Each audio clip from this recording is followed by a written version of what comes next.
Lampas alas 5 na ng hapon sa isang parke ng aso sa Largo, Florida. Saan mo ito makikita? Isang babae raw ang umatake sa matandang lalaki matapos silang magtalo tungkol sa suot niyang may kaugnayan sa politika. Nandito pa ba yung isang tao? Oh, nandito pa sila. Nasaan siya? Ang Ginoo sa gilid. Sasabihin niyang may video siya. Nasa malaking bahagi sila, tumakbo siya rito. Tama na. Karapatan kong isuot ang sombrerong ito at may video ako ng kabaliwan niya bilang taong lulong kay Trump. Sige. At nang sinabi kong ayos lang sa akin ang lahat ng ginagawa ni Trump, nagwala siya at tumalon sa bakod at sinabi sa akin na mas dapat akong matakot sa kanya. Kaya ito kasama ng itim na tank top sa likod. Itim na tank top, lilang buhok. Makalipas ang ilang segundo, nahabol ng pulis ang suspek na ayon sa saksi ay tumakbo sa parke matapos buhusan ng likido, hampasin ng lata at itulak ang isang 2 taong gulang na lalaki. Ito ay nasa pinakahilagang bahagi ng parke. Ma'am, pwede po ba kayong lumapit dito sandali? Ano gamit ng body cam, batas at krimen, patunayan mo. Minsan sa di inaasahang situation, mahalaga ang magaling na abogado. Tama ba? Diyan papasok ang partner at sponsor namin, Morgan & Morgan.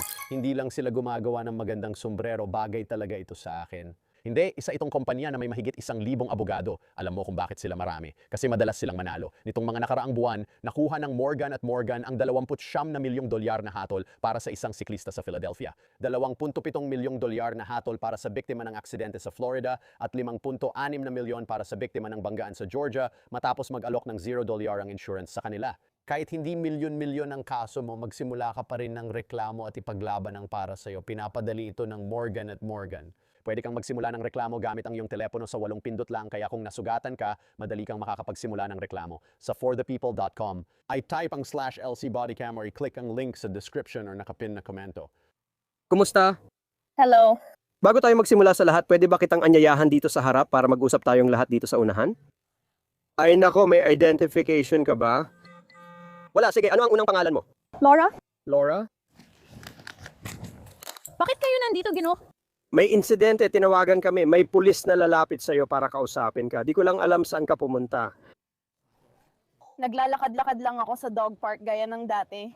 Laura, ano ang apelyido mo, Laura? Bakit mo tinatanong? Ayokong sabihin ang apelido ko. Oo, kasi remote ang trabaho natin. Sabi ko, Oo, sige. Kaya ang tinatanong ko sa'yo ngayon, ano ang pangalan mo? Laura? Sige, ano ang apelyido mo, Laura? Sasabihin ko kapag ready na ako. Nakilala ng pulisya ang suspek na si Laura Garrett, 33 na sinamahan ng nobyo niyang tila ayaw makisangkot sa insidente. Sige, Laura Pitopop, gusto mo bang bumalik dito? Ako ba ay pinipigil? Oo, ikaw ma'am, ikaw nga. Sige. Oo, ma'am. Kaya wala kang apelyido na gusto mong ibigay sa akin? Well, may apelido ako. Ang sinasabi ko, ayokong ibigay ito sa'yo. Hindi pa hanggat hindi ko pa naiintindihan kung ano talaga ang kailangan kong gawin. Ngayon, nagsasagawa kami ng investigasyong kriminal. Hindi ko alam kung saan ito pupunta at hindi pa ako nakakausap ng iba. Sinabi nila, ayan yung babae, kaya nilapitan kita para kausapin. Bakit kailangan mo pa apelido ko kung nagtatanong ka lang naman? Nagsisiyasat kami tungkol sa isang krimen gaya ng nabanggit ko. Ibibigay ko lang apelido ko pag komportable na ako. Sige, kailan ka magiging komportable na gawin yon? Kailan? Alam ko kung ano ang gusto mo mula sa akin. Ipapaliwanag namin yon. Kukuha muna ako ng ilang impormasyon. Kailangan ko talaga ang pangalan mo. Pinipigil ka muna habang iniimbestigahan ang sitwasyon. Tingnan natin ang nangyayari. Ibibigay ko rin apelido ko sa'yo. Ibig sabihin, hindi mo ibibigay sa akin ang apelyido mo. Bibigyan kita ng apelido ko kapag sinabi mo kung ano yon. Isa pang opisyal, bumalik at kausapin kami. Ayaw mong lumapit at makipag-usap. Kung ganyan ka rin lang, sige. Tara sa harap. Dito ako dadaan. Dito tayo, nandun ang opisyal. Nandito kami. Hintayin, hindi natin basta gagawin ang gusto. Hindi ganyan dito. Sige. Ma'am sir, ma'am sir. Naglalakad ako papunta sa harap ng parke. Hindi ba ito ang gusto mo? Ayaw niyang pumunta sa harap ng parke? Pasensya na po, sir. Pasensya na po talaga. Pinapunta ko siya sa harap ng parke. Ito lang ang nakuha ko. Ayaw niyang ibigay ang pangalan niya sa akin. Oo, may kasama siyang ibang lalaki doon sa likod. Hindi ko alam. Nandyan lang siya. Yung nandun sa parke ng aso kasama ang aso. Sinusubukan ko lang makipag-usap. Sige, hindi, tama kayo. Hindi, seryoso, tama kayo. Nagiging bastos ako, kayo, tama kayong dalawa. Hindi ko dapat kinakausap ang mga pulis ng ganito. Pwede ko bang sabihin sa inyo kung bakit kami nandito? Pwede ba? Sige po. May tawag kaming natanggap. May paratang laban sa'yo. Hayaan mo muna akong tapusin. Hayaan mo munang tapusin ko. Hindi ko pa kailangan kausapin yung isa pang Ginoo. Sige, kakausapin ko siya. Kukunin ko ang panig mo tapos titingnan natin ang susunod na gagawin. Mahirap ba nun? Yan ang tinanong ko. Kung aalis tayo ngayon, Ikaw ay nakakulong. Sige. at pwede ko bang sabihin kung ano? Ayos lang. Hindi niya ako tinatanong o kinakausap maliban kung kailangan. Hindi ko ba nabanggit na nakakulong ka at nandito kami para mag-imbestiga ng krimen? Sasabihin mo ba sa akin? Sinabi ko na sa kanya, hindi ako agad kumukuha ng identification. Tara, maglakad tayo sa harap ng parke at ayusin natin to. Bakit mo ako dinidetine? Kakasabi ko lang na tinatanong ko siya. Sige, punta tayo sa harap. Bakit ikaw? Bakit mo ako dinidetain? Dahil nagsasagawa kami ng investigasyon sa krimen. Huwag kang pumunta sa harap. Lalagyan kita ng posas. Gusto mo bang maglakad o lagyan na kita ngayon?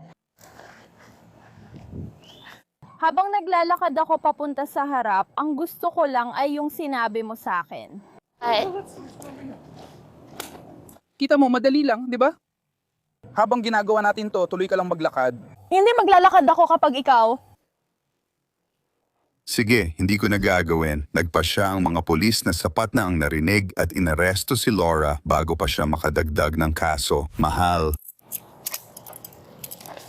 Ngayon, pinipigil ka lang, hindi inaaresto, pero hindi ka sumusunod sa tagubilin. Napakababaw nito. Ayoko lang talaga mawala ang earbud ko. Yun lang talaga ang dahilan kung bakit ko ito ginagawa kasi gusto kong makuha agad ng boyfriend ko ang mga yon. Pwede mo bang patumbahin mula sa tenga ko? Hindi, wala naman. Babe, Siri nakaposas ako at masakit. Babe, ito na ang oras para gumalaw. Anong sinasabi mo ngayon? Anong ginagawa mo? Anong ginagawa mo?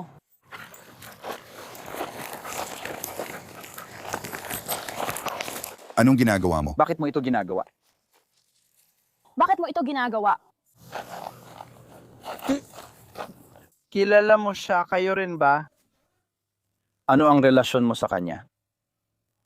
Boyfriend mo? Normal ba yung ugali niya na ganito? Sige, baka matulungan mo ako.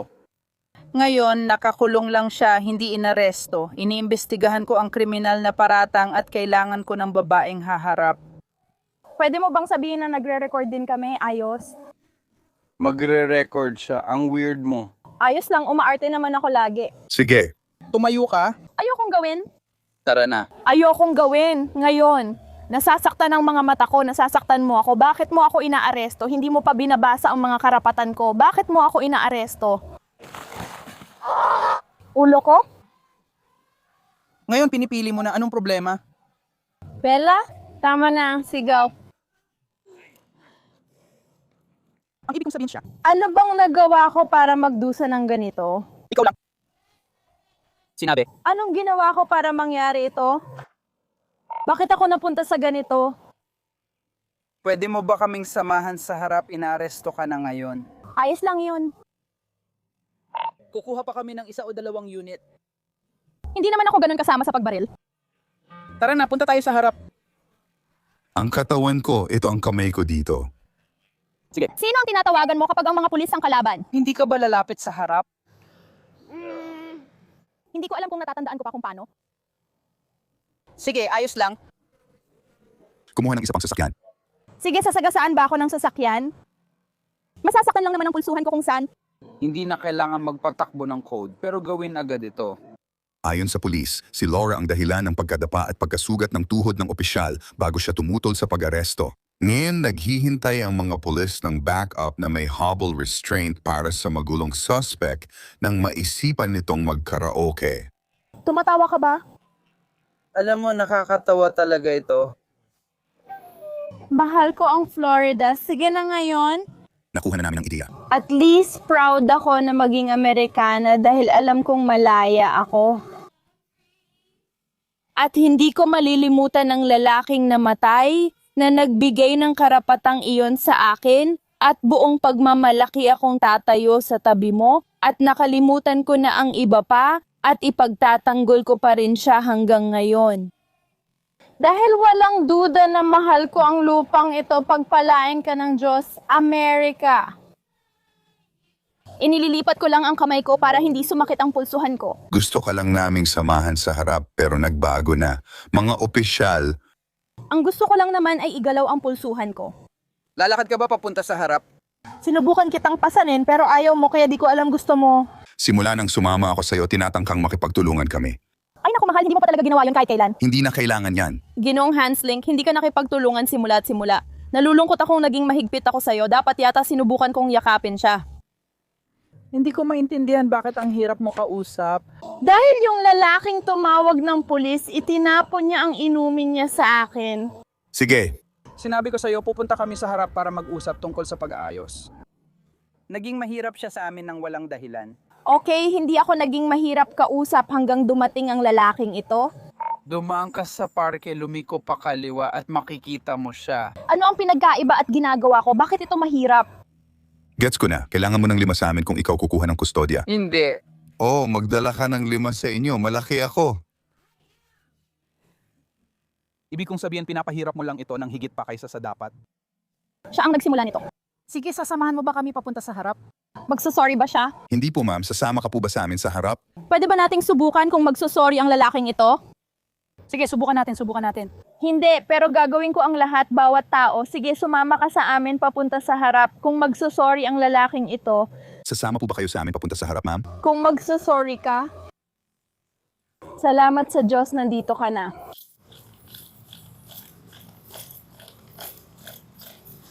Salamat sa Diyos.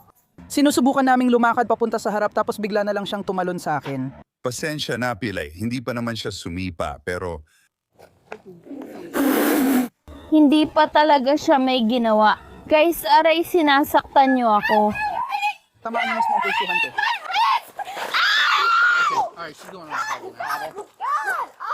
Oh, Diyos ko.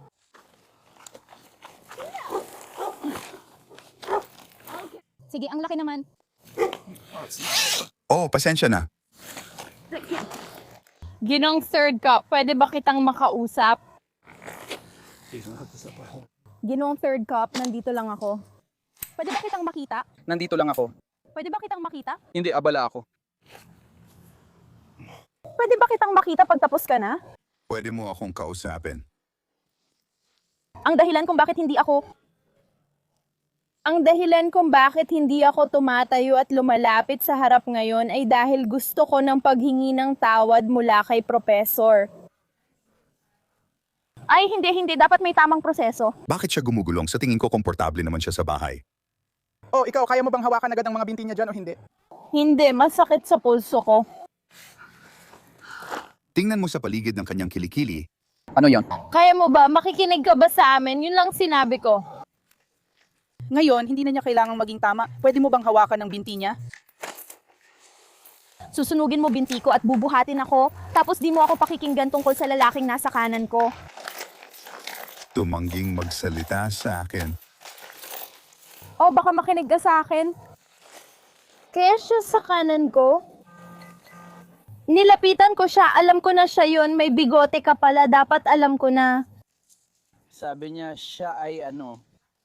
Maghihintay, maglalakad, gagawin ko. Sabi ko maglalakad ako ng 9 na beses. Sabi ko lalakad ako. Ang astig, oo. Ibalik na natin siya. Tigil-tigil. Sige. Bakit mo ginagawa ito?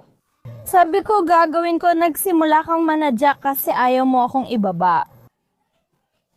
Masakit guys, anong gusto niyo sa akin? Sinubukan namin sa track lahat. Subukan natin ulit. Hindi. Hindi! Sumipa siya kaya hindi niya makuha lahat, makinig. Pakiusap, makinig.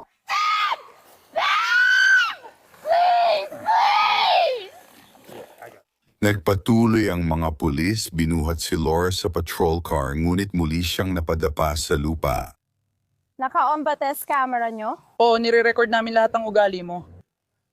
Magaling, kailangan ko bang ibigay ang pangalan ko ng walang dahilan? O, Kailangan mo. Oh, Handa na isa. 2, 3. 1, 2, 3. Diyos ko, hindi ka makapaniwala na karapat-dapat ka sa ganito karami. Ang kailangan mo lang gawin ay maglakad. Sang-ayon akong maglakad. Pumayag akong maglakad. Sangayon ako. Yun na yun. Hindi totoo yan. Hindi talaga totoo yan.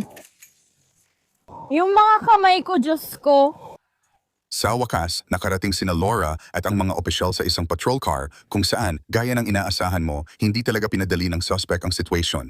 Tatayo ka ba? Kung tatayo ka, baka tanggalin ko na yan, ilapag na lang. Bakit ako maniniwala? Sabi mo, sige. Gusto mo bang subukang tumayo? Nagtiwala ako sa'yo at sinubukan kitang kausapin pero di mo ako pinakinggan. Hindi ko pa naririnig ang Miranda rights ko. Inaresto ba ako? Oo, ngayon inaaresto ka na. Sa una, hindi ka pa. Bakit ako inaaresto ngayon? Ano ang laban ko? Nilalabanan? Malamang may darating pang ibang kaso. Baka may dumating pang kaso kaya natatakot ako. Umupo ka sa loob ng kotse. Kapitan Justisya. Pakiusap, umupo ka sa loob ng kotse.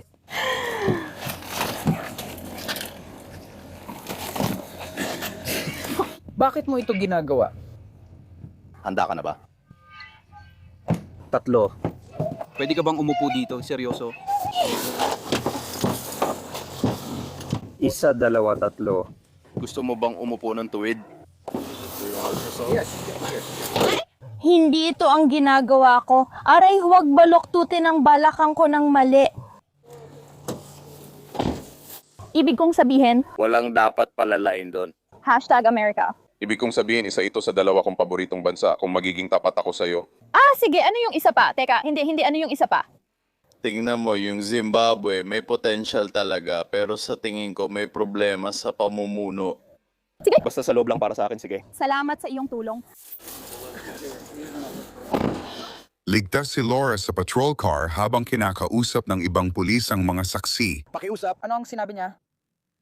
Hindi ko na pinapansin kahit sinubukan ko matagal na ito. May kaugnayan daw sa Trump ang sombrero mo? Oo, Trump. Tinrump na lang yon. Trump, sige, Trump, lahat. Yo. Si Trump ang dahilan ng pagtalon. Nahulog mula sa puno habang tumatakbo. Kitang siya ang nagpalayas sa kanya. Hindi matalino ang puting babae.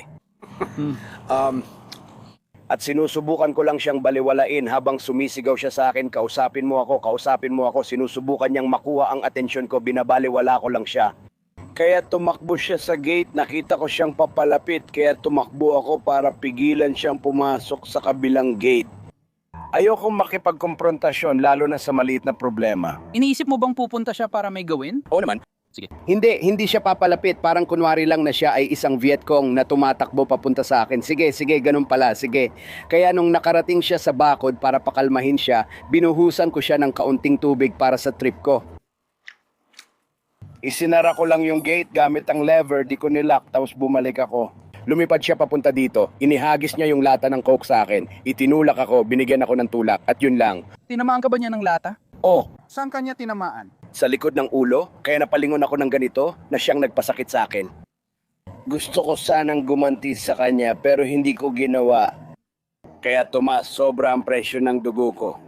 So naglalakad lang siya tapos kayo ay nakaupo lang doon? Pinagsama niya, okay, nakita niya yon at doon siya nag-init ng ulo. Sige. Tapos may tinanong siya tungkol sa Alam mo, Trump. Sabi niya, bakit mo pa rin sinusuportahan si Trump? Yun lang, kasi sa tingin ko maganda ang ginagawa niya at yun ang dahilan, sabi niya. And nagsimulang magwala siya at kinuha niya ito at itinapon ng soft drinks niya. At ginawa niya sa boyfriend niya at wala siyang ginawa. Ano ang problema? Normal ba siya? Hindi. Simpleng tanong lang sa mga lalaking nandoon ang original na issue. Medyo masigasig siya tungkol kay Trump at sa lahat ng yon. Tinanong niya sila kung bakit nila siya sinusuportahan pa rin. Nagsimulang sumigaw at itinapon niya ang inumin sa amin. Sumigaw din si ate at lumapit. Parang tinulak siya ng kaunti kaya lalo siyang sumigaw. Yung mas malaking lalaki ang tumawag ng pulis. Tapos umalis siya at umupo si ate. May mga tanong ba kayo? May mangyayari ba tungkol sa pananakit niya sa kanya? Hindi siya ang pangunahing agresor dito. May mga saksi naman. Dapat inatupag na lang niya buhay niya. Di ko alam kung gaano kakalayo sa kanya. Hindi ko sasabihin sa'yo kung ano ang pwede mong gawin. Hinila mo siya pabalik at sinabihan siyang tumigil na. Hindi ko alam kung ano man yon. ayoko nang makialam sa inyo mga pare. Matalino ka nga pero di ko alam kung kaya mong gawin ang tamang desisyon para sa kanya. Lumabas ka at mabilis mo lang inayos. Maniwala ka. Yun lang talaga yun. Pero ayan, nasa kanya na yun. Ngayon, balikan natin si Laura sa likod ng patrol car habang nagsasalita pa siya. Hindi naman talaga ako dapat mabuhay. Ayos lang. Kailangan mong gawin. Kita mo, hindi ako masama. Ako'y simpleng... Walang nakasindi. Ang puno. Mahirap din. Anong gusto mong isigaw kasama si nanay? Naalala mo ba ako? Oo, naaalala kita. Kailangan ko ng tulong mo, pero bastos ang kaibigan mo. Bakit mo ako niloloko nun? Ang bait-bait ko naman sa'yo. Oh, Lumapit ako at sinabi ko dahilan ng pag-usap namin sa'yo. Sinabi ko na pumunta tayo sa harap para mag-usap pero hindi mo sinunod. Tapos bigla kang humiga sa lupa. Sige, pero gusto kitang kausapin tungkol sa nangyari. Sige, pero bago ako kumilos, kasi ay, ang sakit talaga ng balikat ko. Oh, baka mas sumakit pa ito bukas. Oh, hindi mo rin ba tinamaan yung kabila kong balikat? Sige na, please. Ito rin. Baka buong katawan ko na kasi hinila nila ako kung saan-saan. Nakuha ko rin lahat ng mga binti mo. Lahat ng binti ko, nakuha mo ba yung pang-5 at pang-6? Oo, sige, ayos lang. Dahil nasa likod ka ng kotse at may posas ka, kailangan kong basahin ang mga karapatan mo, okay? Pagkatapos, ikaw ang magpapasya kung gusto mong makipag-usap sa akin o hindi. Pumayag si Laura na kausapin ng pulis bago ikwento ang kanyang panig. Gusto mo bang sabihin sa akin kung ano ang nangyayari? bakit nangyayari lahat ng ito? Pakilinaw ng tanong mo, ano ba ibig mong sabihin at bakit? Ikwento mo sa akin kung ano ang nangyari sa pagitan ng ginong may suot na Trump na sombrero? Nagkaroon ng alitan sa pagitan naming dalawa. Kailangan kong sabihin sa kanila, kasing linis niya ako tulad ng pagiging malinis ko para sa kanya. Sige, ngayon mag-focus muna tayo sa araw na to kung ano ang nangyari ngayon. Tingin ko, tinanong ng kaibigan niya, pwede ko ba kayong tanungin kung bakit sinusuportahan niyo pa rin si Trump? Nakausap ko na rin siya ng maayos ilang beses. Isa sa kanila ang sumagot sa akin pero yung naka-Trump na sombrero biglang nagwala, sumigaw at nagmura. Nagwawala siya at parang aalis na. Kaya lalapitan ko sana yung kaibigan niya para kausapin pero hindi pala siya umaalis. Papalapit pala siya para ibuhos yung inumin niya sa akin. Nagkaroon kami ng hindi pagkakaunawaan? Sabi niya, Pupunta ako sa Walmart para mag-break dahil sa pagnanakaw. nainis ako kaya tumalon ako sa kahon at naglakad-lakad. Anong nangyari sa inumin mo? Uminom siya, akala ko itinapon niya yon. Inumin sa akin. Una. Sige. Seryoso? Oo, binuhos ko ulit ang inumin ko. Siya naman ang nauna. Itinapon mo ba? O basta mo lang ibinuhos sa kanya?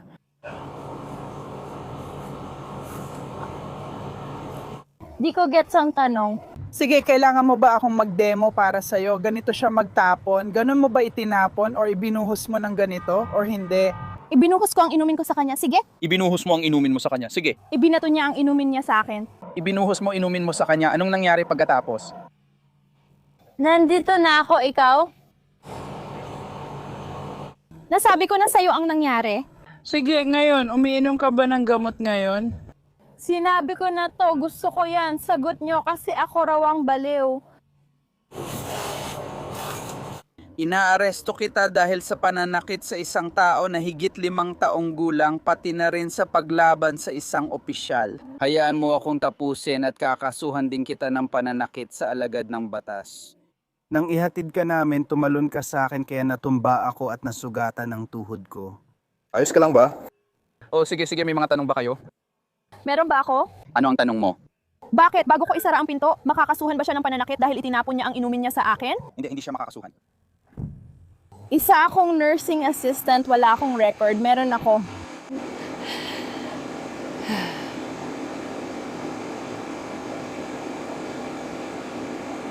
Natataranta at sobrang natatakot ako para sa mundo. Inaresto si Laura at dinala sa kulungan dahil sa pananakit sa isang taong 5 taon gulang pataas at pagtutol sa pulis ng walang karahasan. Base sa online na tala, ang 3 taong gulang ay hindi umamin o itinanggi sa kaso ngunit hindi itinuloy ng hukom ang paghatol. Pinagbayad si Laura ng gastos sa korte, multa at iba pang bayarin. Maari ko bang malaman kung ano ang aking huling destinasyon? Kulungan? Salamat. Mag-subscribe ngayon para agad makita ang bagong balita mula sa Law and Crime Bodycam.